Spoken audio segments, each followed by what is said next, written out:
Le dernier quart d'heure de Smart Bourse, chaque soir, c'est le quart d'heure thématique. Retour dans ce dernier quart d'heure ce soir sur l'événement de début d'année qui rassemblait l'industrie de la gestion de patrimoine. Événement organisé par le groupe FICAD qui se tenait en début de semaine, le grand forum du patrimoine.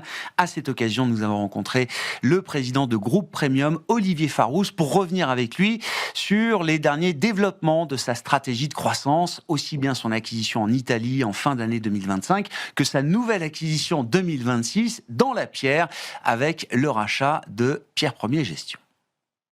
Nous parlons à présent de la stratégie de croissance du groupe Premium à l'occasion de ce grand forum du patrimoine organisé en ce mois de janvier par le groupe FICAD. Et c'est Olivier Farouz, le président de groupe Premium, qui est à mes côtés. Bonjour Olivier. Bonjour Grégoire. Enfin, groupe Premium entre de plein pied dans la pierre. Olivier, il était temps, c'est...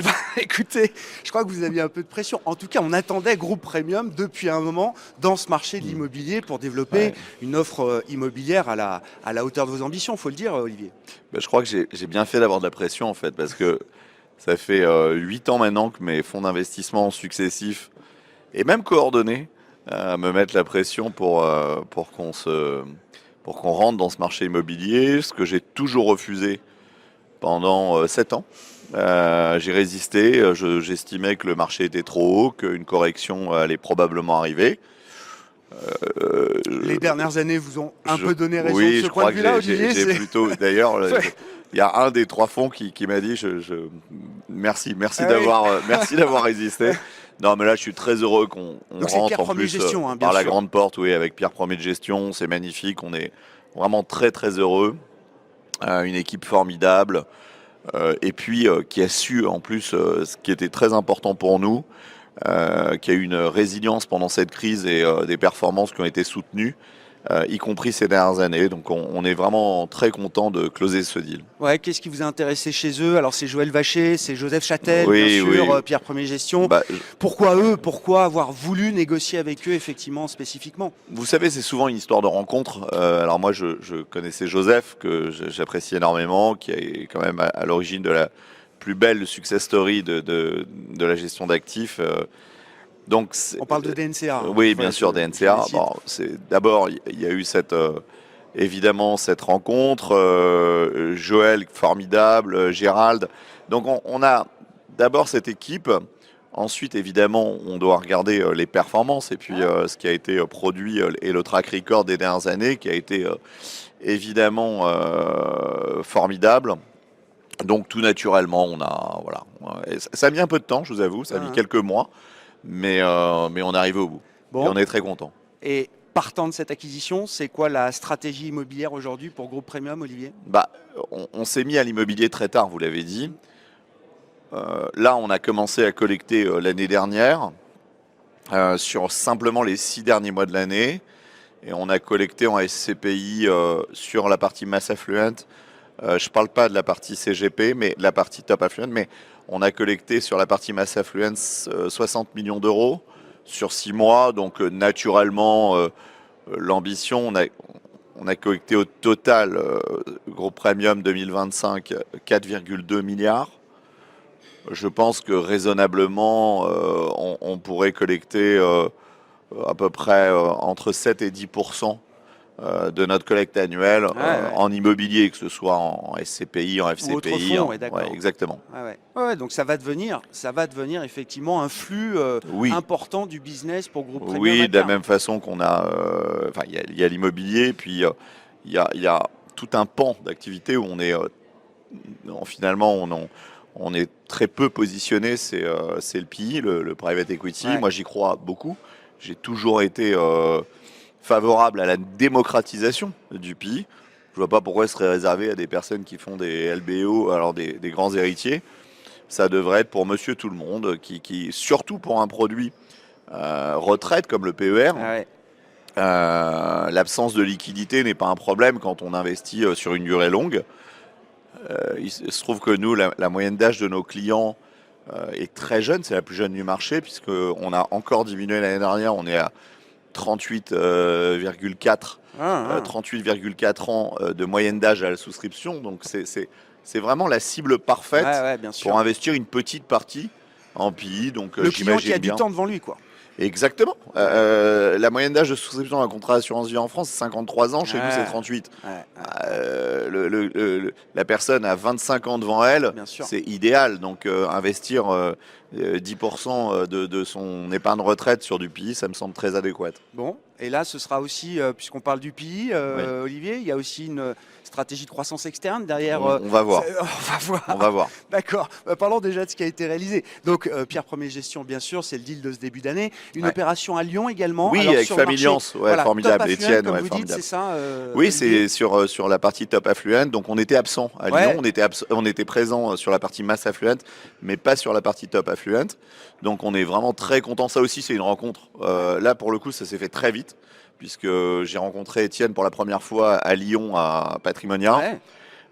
Puis ça s'est ça s'est bouclé en très très rapidement. Personne formidable, dynamique. On était sur la même longueur d'onde. Donc voilà, on est très heureux de s'implanter à Lyon en top affluent. Ouais, en top affluent, effectivement. Bon, j'imagine marché, enfin ville et région Bien sûr. très Ça, dynamique. c'est la ville, bien sûr. Et j'imagine que c'est un marché stratégique, effectivement, pour ce segment top affluent. Petite opération ici à Marseille, Olivier. Oui, Qu'est-ce qu'il faut Fimard, comprendre oui, de avec cette consolidation des activités à Marseille, là? Oui, alors vous savez, nous on a en top affluent, c'était notre stratégie de départ. Évidemment, on la confirme. C'était d'avoir un certain nombre d'interlocuteurs limités, Ouais. donc une douzaine sur toute la France, Uh-huh. qui eux-mêmes vont faire des croissances externes. C'est comprends. le cas À justement à Marseille. Ouais. Ah ouais. Revenons sur Griffo aussi. La grande acquisition italienne des derniers mois, Oui. Olivier, qui vous ouvre les portes de l'Europe, en tout cas de l'Italie aujourd'hui. Ouais, c'est formidable. Qu'est-ce que vous en dites 6 mois après, là? Où est-ce que ça en est? Écoutez, on touche du bois, mais ça se passe formidablement bien. Les résultats 2025, ce qui est quand même assez rare, l'année d'un deal, sont très au-dessus de ce qu'on avait prévu. Donc, mais vous savez, encore une fois, c'est une affaire de rencontre. Bernardo Franchi est un homme formidable, un vrai chef d'entreprise, un entrepreneur, quelqu'un qui est un bâtisseur, qui a l'habitude des croissances externes, qui a l'habitude de closer des deals. On va être en mesure de pouvoir annoncer dans quelques semaines un deal qu'on est en train de réaliser en Italie par l'intermédiaire Avec évidemment. Griffo, par Griffo. Toujours, mais de toute façon, Ouais, tout c'est ce ça. qu'on fera en Italie se fera Via par Griffo. l'intermédiaire des Griffo. Ouais. Donc, Donc c'est non, le début d'une consolidation de ce marché oui, italien. oui, enfin on essaye, oui, bien sûr, c'était notre objectif. Ah ouais. On voulait un interlocuteur qui était capable et qui avait démontré par le passé qu'il pouvait réaliser lui-même des croissances externes. Mm-mm. C'est notre objectif. Et l'intégration ou la mise en œuvre de ce partenariat et plus encore capitalistique, Oui, on même, est- c'est quelque chose qui roule aujourd'hui. Ah là, au oui, bout on de était 6 mois. ensemble encore la semaine dernière Ouais. à Paris, avec les équipes bien sûr de Flornois-Ferry, puisque Bien sûr. on va évidemment diversifier les activités de Flornois-Ferry en Italie par l'intermédiaire de Griffo. Également avec e-Capital. Donc oui, il y a des synergies qui sont en développement. La question sur la stratégie de croissance externe, Olivier, j'ai l'impression, c'est comment on règle son appétit. J'ai l'impression que Premium a évidemment beaucoup d'appétit. Est-ce que c'est un marché de grandes opportunités aujourd'hui? Est-ce que c'est pour consolider, pour acheter, y compris dans des géographies adjacentes à la France? À quoi est-ce qu'il faut faire attention quand on mène ce genre de stratégie, Olivier? Écoutez, nous on a une chance extraordinaire, c'est qu'on a besoin de rien. Donc on est en position très confortable Ouais. quand on a besoin de rien. Il n'y a pas de pression. Il y a certains de nos concurrents qui ont besoin de croissance externe pour créer de la croissance tout court. Nous, 91% de notre croissance est organique. Je fais un deal, je fais pas de deal, ça va pas changer considérablement notre vie. Évidemment, on a envie de se développer, c'est un manque à gagner de ne pas faire de croissance externe. Donc oui, on a de l'appétit, mais on est très sélectif. Ouais.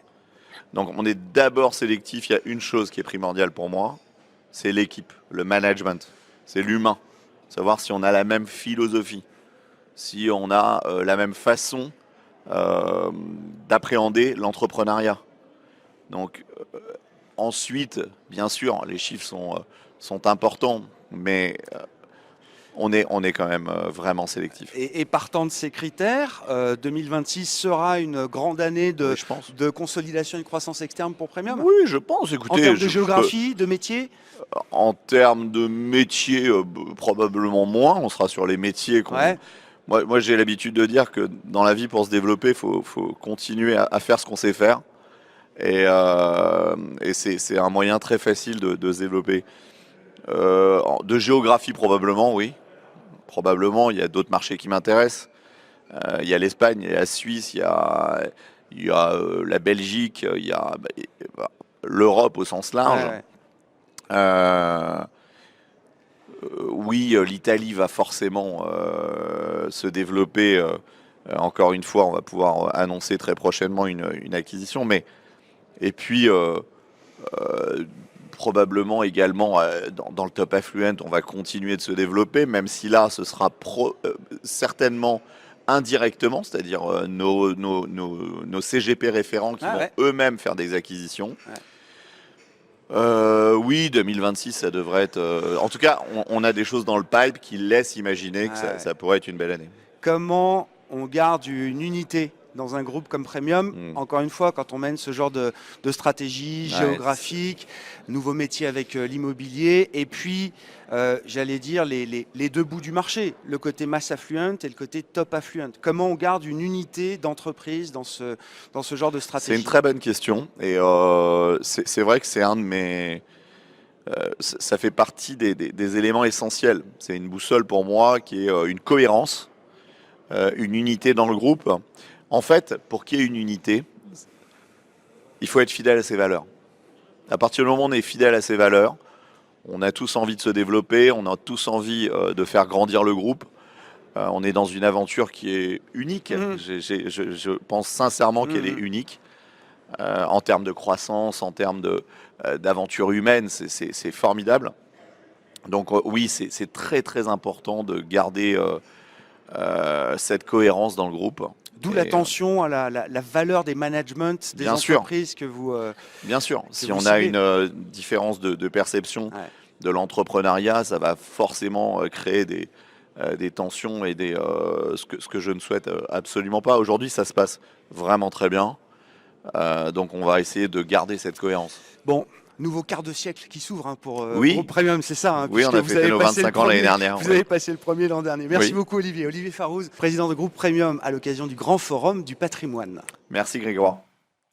Voilà pour cette interview d'Olivier Farouz, le président de Premium, interview réalisée en début de semaine à l'occasion de ce grand forum du patrimoine organisé par le groupe FICAD, à retrouver bien sûr en replay sur bismart.fr.